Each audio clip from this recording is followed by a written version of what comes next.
අද තමයි මගේ පළවෙනි දවස මම හරියට සල්ලි වලින් වැඩ ගන්නේ කොහොමද කියලා ඉගෙන ගන්න පටන් ගත්තා. ඉතින් අද මම ඉගෙන ගත්තේ මොකද්ද දන්නවද?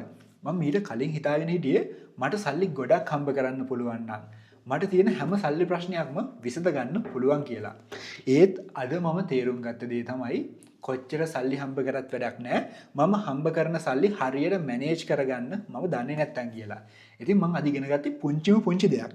ඒ තමයි මොකක්ද මේ පර්සනල් ෆයිනෑන්ස් කියන්නේ කියලා. ඇත්තට මේ පර්සනල් ෆයිනෑන්ස් කියන්නේ අපිට තියෙන ඉලක්ක ළඟා කරගන්න අපේ සල්ලි හරියට කළමනාකරණය කරගන්න එකටලු. එතකොට මේ පර්සනල් ෆයිනෑන්ස් වල ප්‍රධාන කොටස් කිහිපයක් තියෙනවා. ඒ තමයි ආදායම් කළමනාකරණය, වියදම් කළමනාකරණය, ණය කළමනාකරණය, ඒ වගේම ඉතුරු කිරීම කරන්නේ කොහොමද? ඊට පස්සේ අපේ සල්ලි ආයෝජනය කරන්නේ කොහොමද? ඒ වගේම අපි හොඳ ප්‍රොටෙක්ෂන් එකක් හදාගන්නේ කොහොමද? වගේ දේවල්. එතකොට මම මෙච්චර දවසක් හිතලා තියෙන්නේ මගේ ආදායම ගැන විතරයි. එතකොට වියදම් කළමනාකරණය කරන්නේ කොහොමද? ණය කළමනාකරණය කරන්නේ කොහොමද? ආයෝජනය කරන්නේ කොහොමද වගේ දේවල් දන්නේ නැතුව මම හිතනවා මම කොච්චර සල්ලි හම්බ කරත් කවදාවත් මට තියෙන ප්‍රශ්න විසඳ ගන්න බැරි වෙයි කියලා.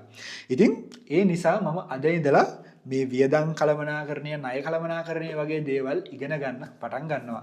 ඔයාලා මොකද හිතන්නේ මේ දේ ගැන? ඔයාලත් කලින් මේ දේවල් ගැන හිතලා තිබුණාද?